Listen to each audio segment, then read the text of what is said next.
Hello and welcome back to Scoot Friday, episode 36. Today we've got Chris and Nadim. What's up, Justin? Nice to see you in the comments there.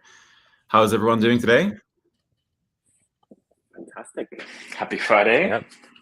Doing all right. It's one of those things that we wake up every morning and jump on Facebook and Reddit to see the Apollo Pro unboxing comments. And also, it's been a great week. I'm loving it. Yeah. What's been the early feedback, Chris, that you've seen? There's two things. For me, the team, like L1, the team spends so much time on the smallest details that sometimes you would be sort of scared that customers wouldn't see these small details, like unboxing the scooter and just how how perfect it is on the unboxing side and how it fits in the frame. And there's a full, all the screws, spare screw set. There's a set sort of map that's super clear. Like all these small things, lots of people take for granted or they just miss it. But everybody on Reddit and all has just been saying how unbelievable the unboxing experience has been, how like magical the power, the control, the smoothness and everything of it. And it's just so nice. Like the biggest thing that comes up is always this build quality, how this is outside of this world.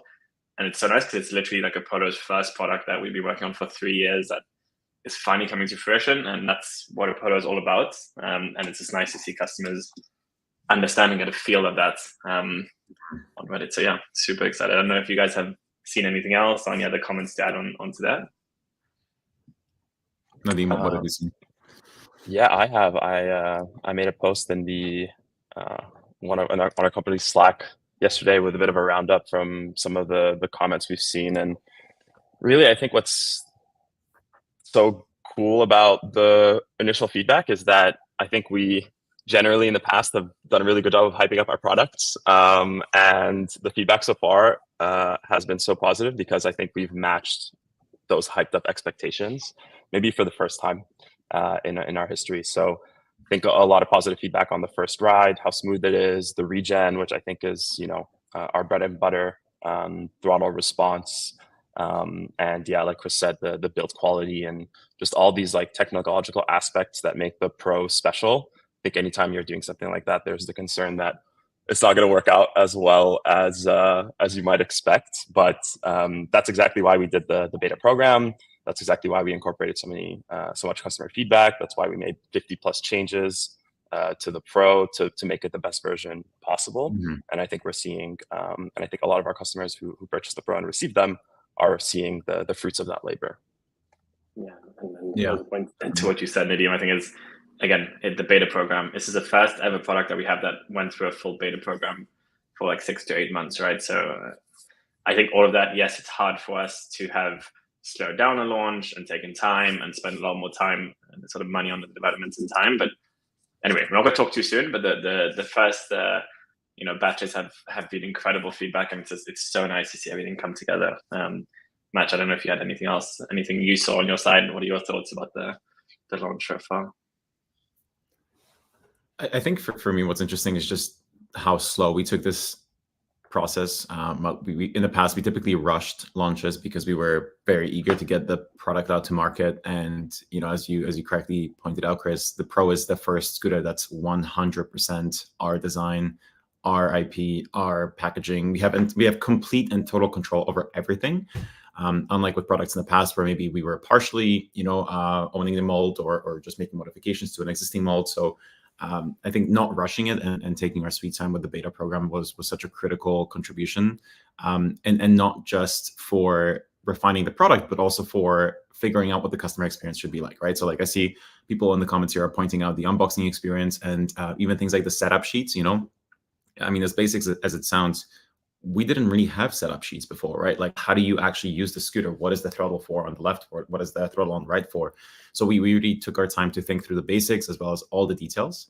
And it's really reassuring to see that it paid off, So yeah, just a huge, I think, opportunity to celebrate for the entire team. And we're very excited to see how the Go goes next. It's obviously going to be heavily inspired by the learnings from the Pro. Even just seeing the comments, like Jeffrey's comments here, that he got his and he's bringing it to the Bahamas last night. That's incredible, Jeffrey. Like, please send over photos and all.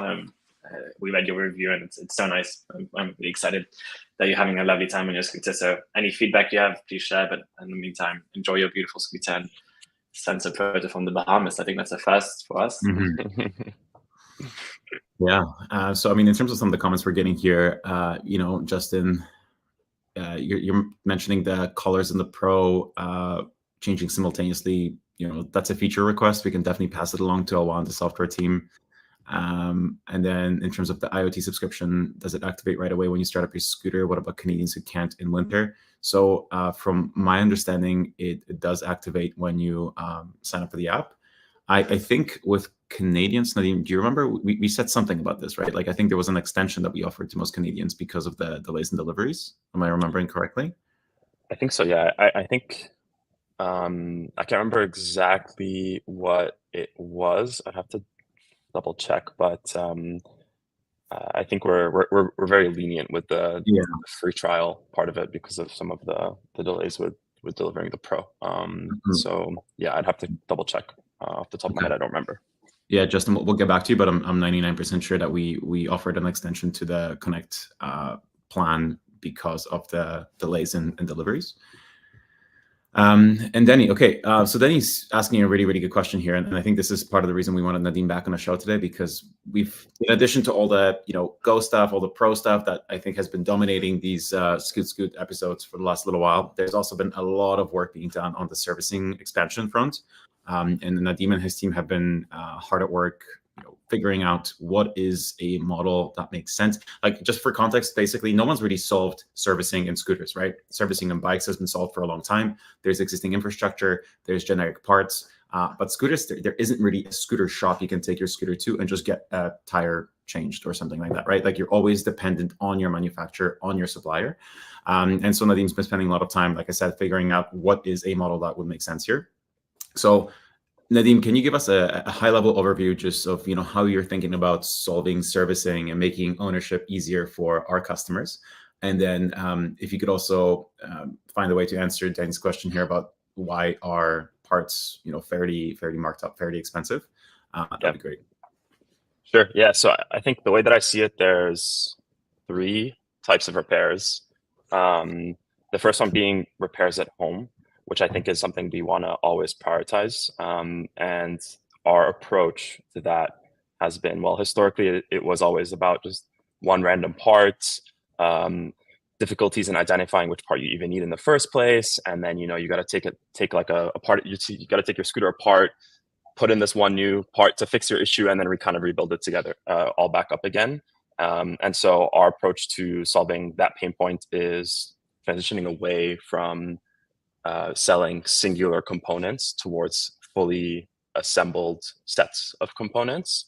So you can swap out your full handlebar assembly rather than just like the throttle or the brake, which makes it so much easier because then it's just plug and play. You're disconnecting a couple of wires, cables, you're reconnecting them, you're adding a few screws back in, and you've sort of solved your problem. There's the added benefit of whenever we are making advancements to any of those components, and whenever you're getting a new component, or a new assembly under warranty or not under warranty, you're getting the latest technology. So you're not getting something that's dated, you're getting the brand new thing. And if it's under warranty, then you're getting the brand new thing for free. So there's a benefit there. And then the flip side of that is, well, providing customers with the educational resources that they need in order to perform these repairs at home. And that's why, if anyone has been on the YouTube channel, you'll see we've been pumping out repair videos. And we have a lot more to come. We've redone all of our repair videos for all of our models. We're doing it for the Pro now. We'll do it for the Go as well. And so you're going to have all the tools in terms of like every single repair that we can do at Apollo, you're going to be able to do at home with our video guides. And the idea is to convert those into written articles as well, and potentially create a servicing manual too. So that's step one, is at-home repairs, going to be the cheapest for all of our customers, and also going to just help you become, I guess, more knowledgeable about your scooter, and also a bit more handy as well. So some skills to develop, I think, through that. The second one is simple repairs that maybe someone is not necessarily comfortable to do. Currently, you got to ship your scooter to us. We ship it back to you. It could get lost. It could get damaged. It could take a lot of time. So there's a lot of pain points there.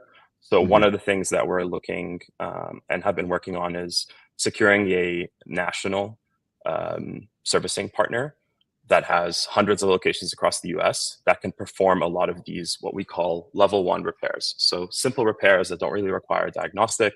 And this is where all those like videos and written articles and servicing manual come into play, because we can share those with our partners and ensure that they are first certified to do those repairs, and second of all, have all the resources to do them safely and effectively, and cheaply as well.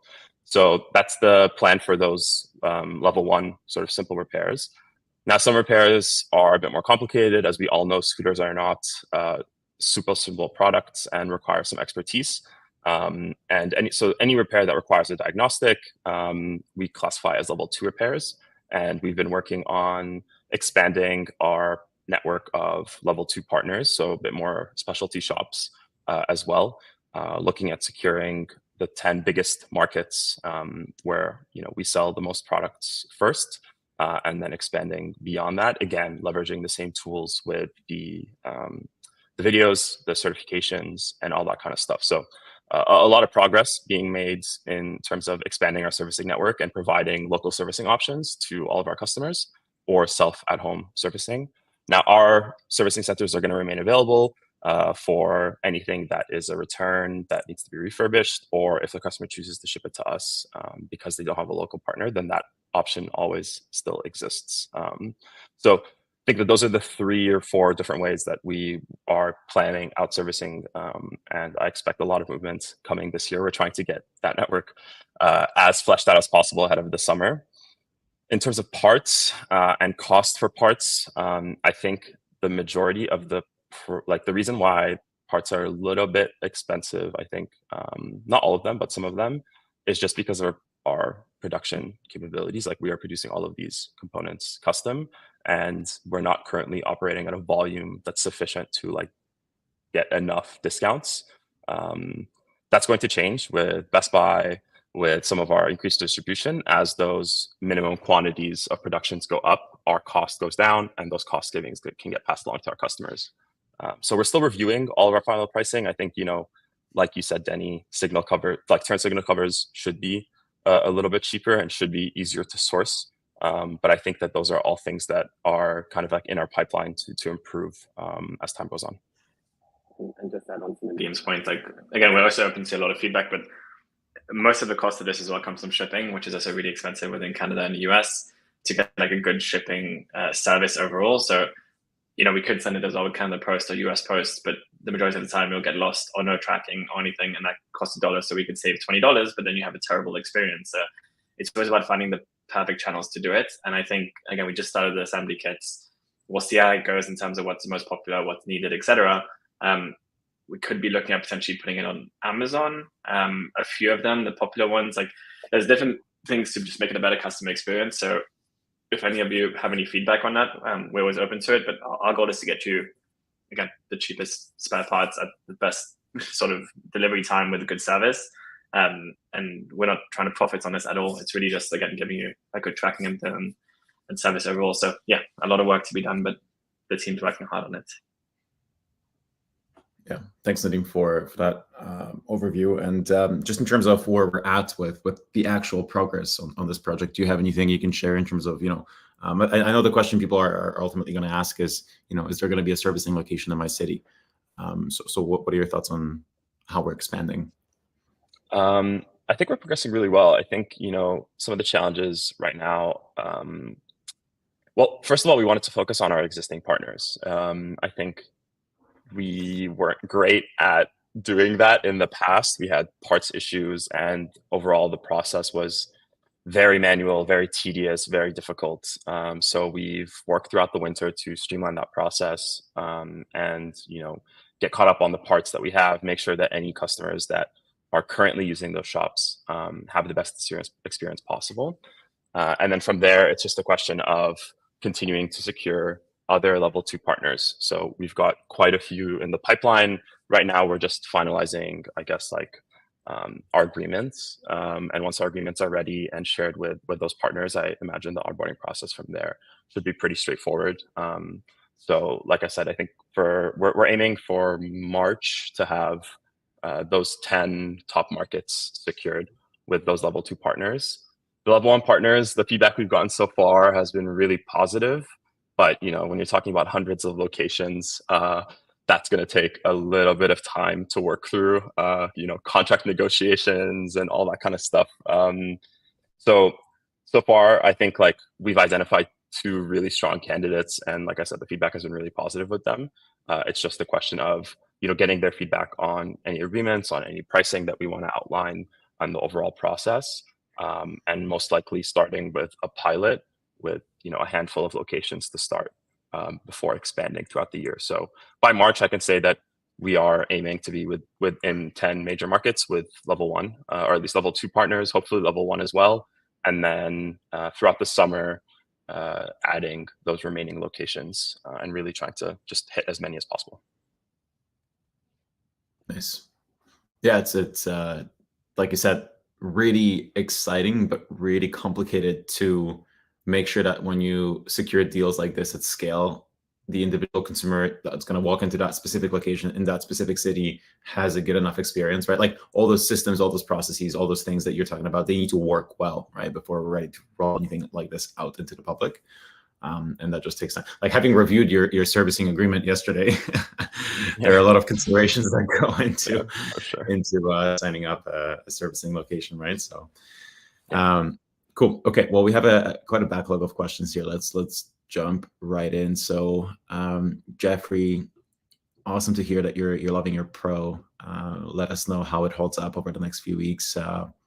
From our experience, it does get better with time as you get used to the scooter, as you become more comfortable riding it. The experience only gets better. So keep us posted. Martin, nice to see you.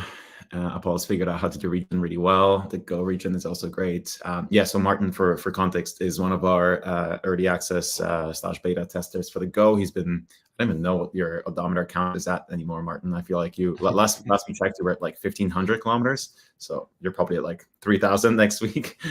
You're absolutely crushing it. So thanks for the hard work. Bozo King, I finally got my Pro and the speed is ludicrous. The region brake is buttery smooth. I have a few requests. Can you make a custom horn? So I think there's already some options that you can choose from within the app. In terms of if you're referencing being able to upload your own recording or something like that, unfortunately we're limited by the memory capacity on the controller. So ultimately it just comes down to how many files we can store or upload onto the controller. And right now in its current configuration, there isn't enough memory essentially to store more sounds. So at this moment, that's not a possibility. But it is a feature that we've been hearing about for quite a while. So we're thinking about it for future releases and future models.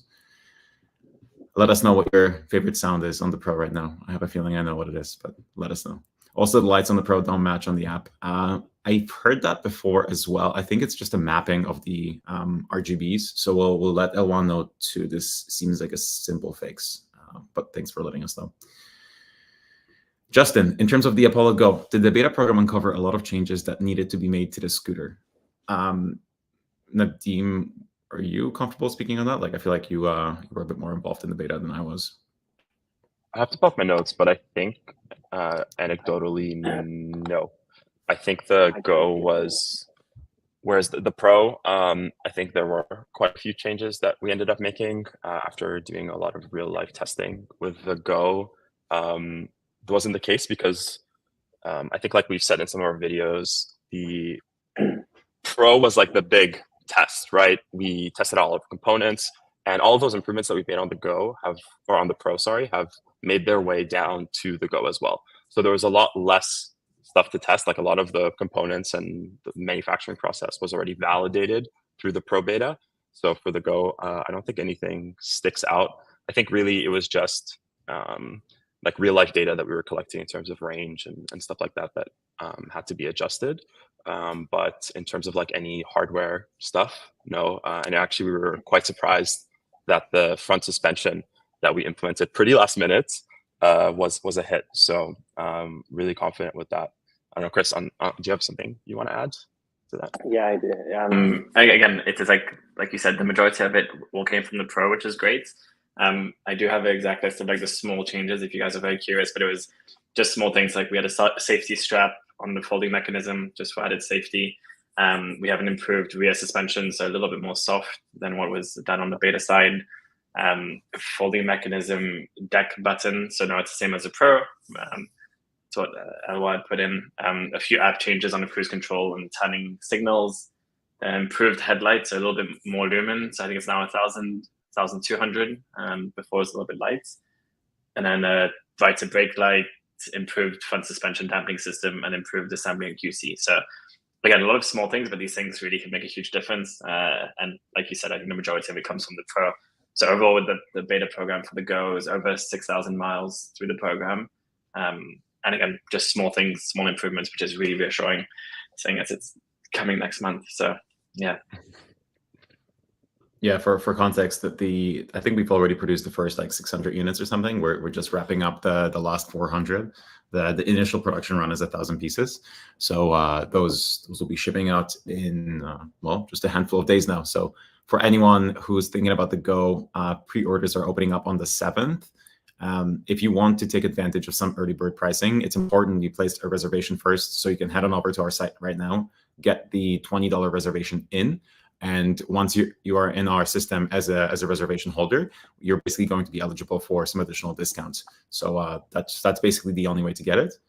So if you're thinking about getting the Go, I highly recommend placing the reservation in as soon as possible.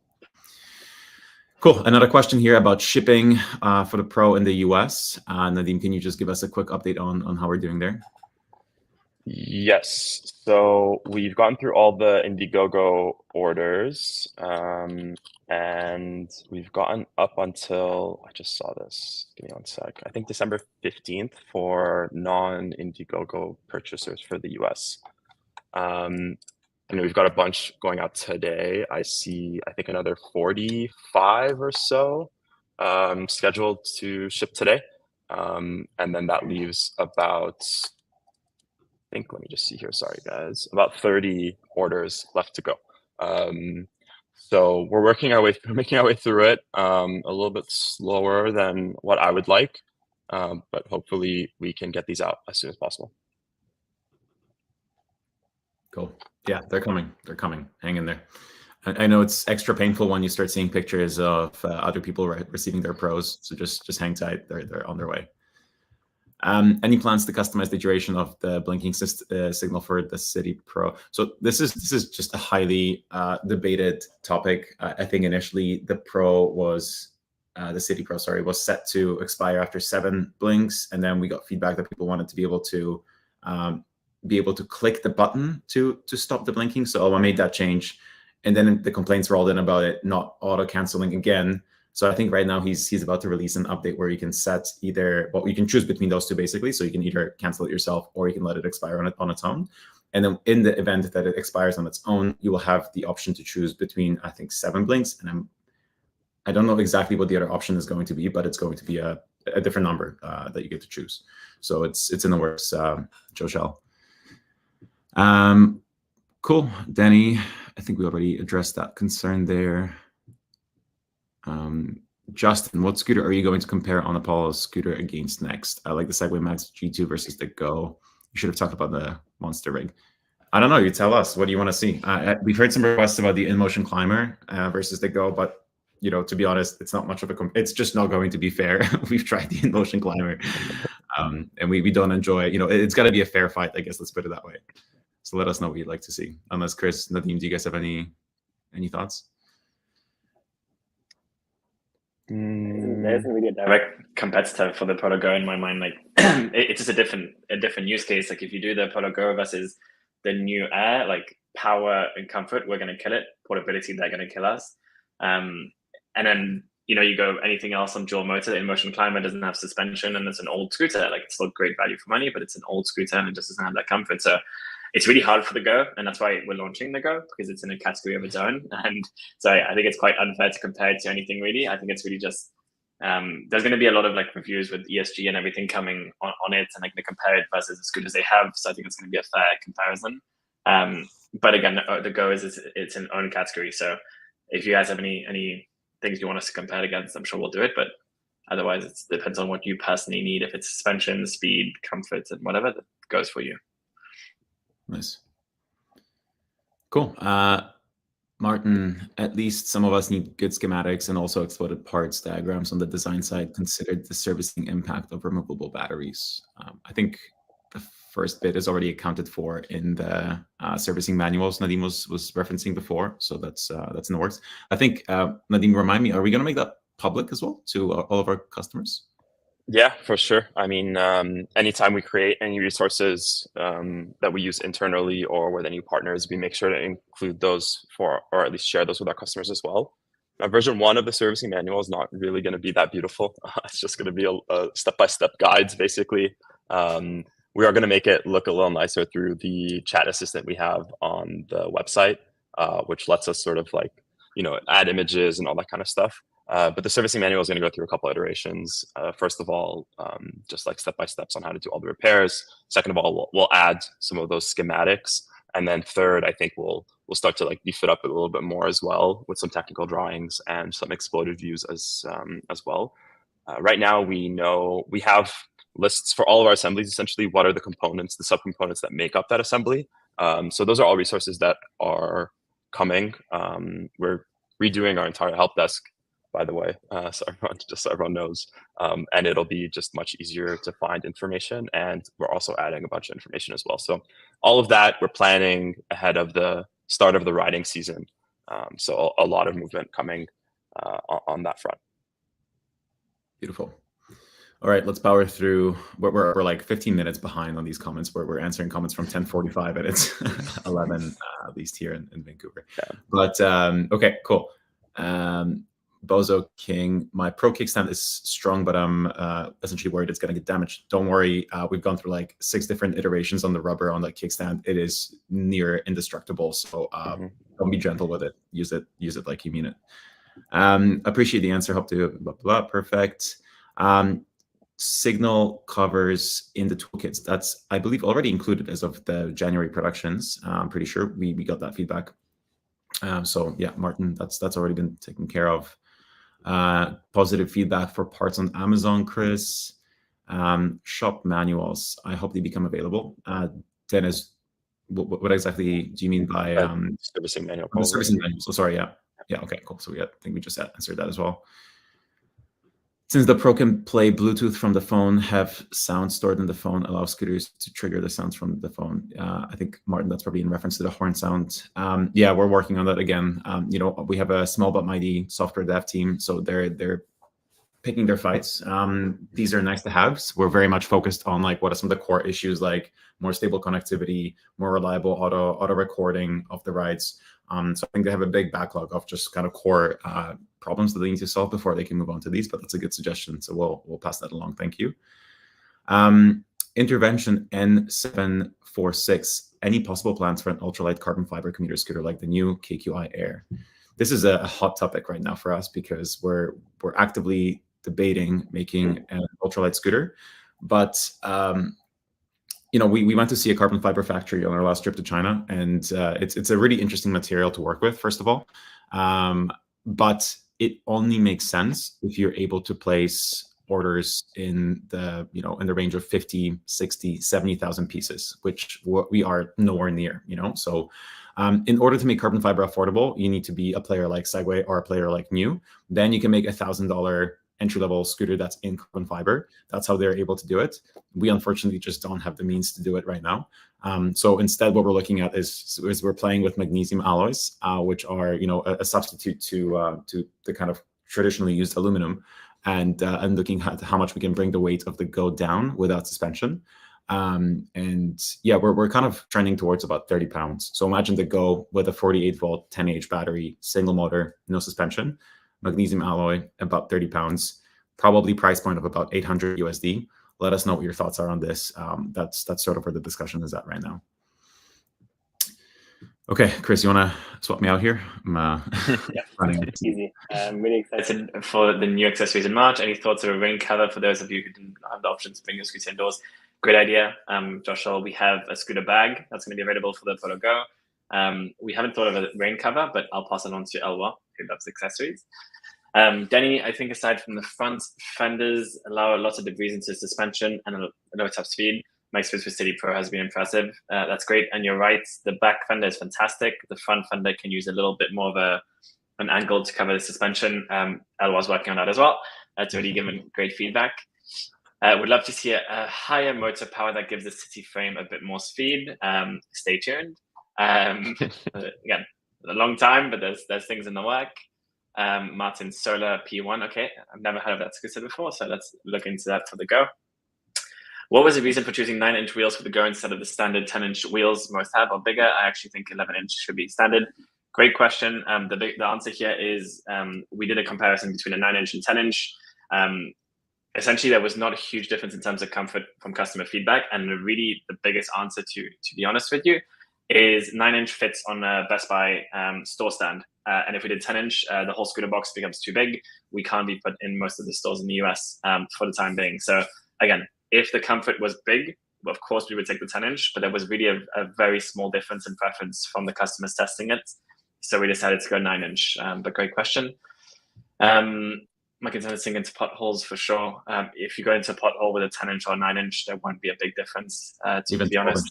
Again, like even anything 12-inch, if you hit than a bicycle tire, yeah, you're kind of at the mercy. Especially in Montreal, where if you fall in the pothole, you don't get out. So you just got to avoid the potholes, unfortunately. Big Donk, I need to know if going to be a bigger, faster scooter than the Proto Pro coming in 2025. There probably, if there would be, like that's not our focus right now. If there would be, it would be just an upgrade of the Pro to something a bit more powerful and better. But we're not going to be creating something like a 60-mile-an-hour scooter. That's just not our brand and not what we're trying to prioritize. Brett, found you have to arm and disarm the Pro app to get some things to update, like battery percentage. Interesting. I'll send that feedback to Elwa. I'm not too sure. That's not the case from what I saw, but anyway, I'll let him know. Lastly, has there been a video about a Pro and speed wobble? I was wondering if you guys have any more feedback on this issue. I don't know if you guys have any comments on this. Yeah, I can answer. Yeah. So there is a video on how to adjust the direction nut of the Pro. We filmed that on a beta unit, so the process is a little bit different. With the unit that we have, the video, it's on our YouTube as well. Or reach out to support; they can send it to you. We had to use a custom tool. We've changed that now, so any wrench will work, and it's just a question of tightening or loosening that direction for preference, really. So they come out, I think, torque to 20 Newton meters out of the box. Saw one or two comments about at really high speeds that there's a bit of a wobble, so it's just a question of tightening it. But at lower speeds, it's fine. So really, it's just a preference on tightening that direction nut. Yeah. Yeah, and it seems to be quite isolated for now, right? Like, I was gonna jump in. Like, there's a bunch of people that seem to have that experience at speeds upwards of 35 miles per hour, and then the majority don't seem to have that experience. Personally, I mean, I was surprised to hear that because we got some of that feedback in the beta, and then we increased the torque amount on the direction nut that Nadim just mentioned.